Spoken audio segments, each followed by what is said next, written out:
Carl, his little legs hanging off the bench. When he was almost I remember when he was just always getting in trouble. That's all true. We kind of give you a little grief because you are the kid that we saw, you know. But we respect you. We love you, and we support you.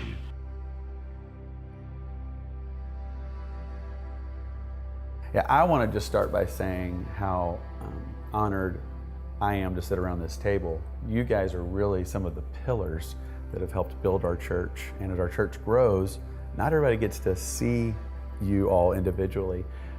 They don't even know they're standing on your shoulders. It's transformed us. I mean, it's made us hungrier for Jesus. Mm-hmm. We were very comfortable. And coming with Jimmy, that was a stretch for us, but it was something that we wanted because we were tired of being complacent. I remembered Daryl and I both felt like there's something different about this couple as far as their vision, as far as their desire for the church to be the church, and had grown up, you know, traditionally, but it was what our hearts were longing for. It just seems like we were waiting all our lives for something like this to happen. That's so good, Joan. And it was just like, okay, here it is. This is God moving. It's our chance to jump in and be part of this amazing adventure that's just big, so much bigger than we've ever seen, and that we get to be a part of this is just wow. Yeah, we want in. People would look at that and say, y'all are crazy. They did. Literally, those words came out of the mouths of some of our friends. Oh, you are crazy. No doubt. Because they're crazy and you're going with them, and we just don't understand it. You know, that was a stretch for, at that time, a 45-year-old guy that, you know, loved people, but, you know, hadn't really gone out like that. I remember the Lord asking me 3 questions, and I remember him saying, Margie, are you willing to follow me if people think you're crazy? Are you willing to follow me if your family thinks you're crazy? And are you willing to follow me if it means giving your life? And I just remember saying yes to all of that. And so whatever came is what we did, you know. You know, when we first started this journey, I mean, it was like some of the young kids found us and we found some. And I was like, what do I have to give? And it's like, who doesn't have love to give? Who doesn't have encouragement to give? Who doesn't, you know, who can't open up your arms to be family to people who don't have family around? And so we feel like our family has grown so much. And everyone around this table could say that. When my husband died, this family really, really stepped up. Now I'm going to cry. But people stepped up and said, "What do you need help with finances? What can I do in your home?" And they stepped up and were friends and community for Charlie, our son. So this is not just a church. This is my family. You have consistently invested your life in the upcoming generations, and I'd love to hear why has that been so true of all of you. I see the hunger, I see the desire for how do we walk with God so that we know Him, you know.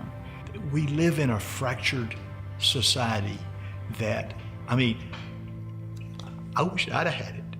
I wish somebody would have poured into me. Yeah, we can lump the millennial group or anybody in of, you know, this is what they're doing, but there are people in that group that are hungry for Jesus, because we are walking with some of those. Their enthusiasm, their boldness, their just forthrightness. They love to worship. I mean, they, you know, and this just inspires us. I mean, it keeps us just hanging around with them, wanting to worship more and love God more. And we just appreciate the depth of who they are.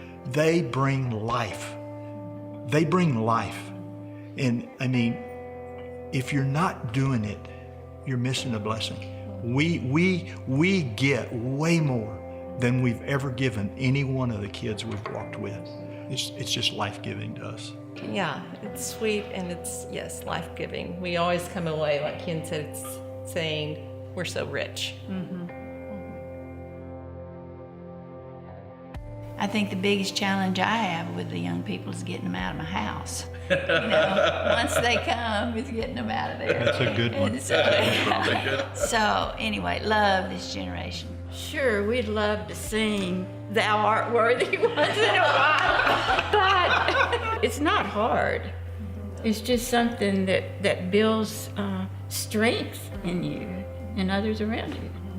One thing that the Lord has spoken to me recently is my ways are not always easy, but they're always profitable in the kingdom.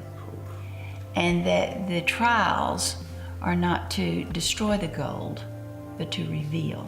And I just feel like the only thing I have a concern, not so much about our young people, but the culture that they're growing up in. That's right. It is a very negative culture in our world. And so much has said, you know, that sin is okay. And even churches sometimes accept sin as okay. I'm praying that our up-and-coming generation will really lean into the generation that's gone before, because there's no reason to recreate the wheel. There's no reason to recreate the scars. And if they will lean in and honor the generation that's gone before, and the generation before continues to believe and not get jaded by what we're seeing in, you know, social media, etc.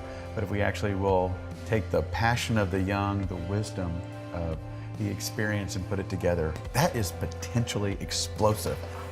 The focus has to be on others.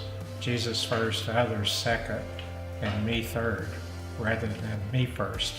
And I just encourage you to want to serve rather than be the leader.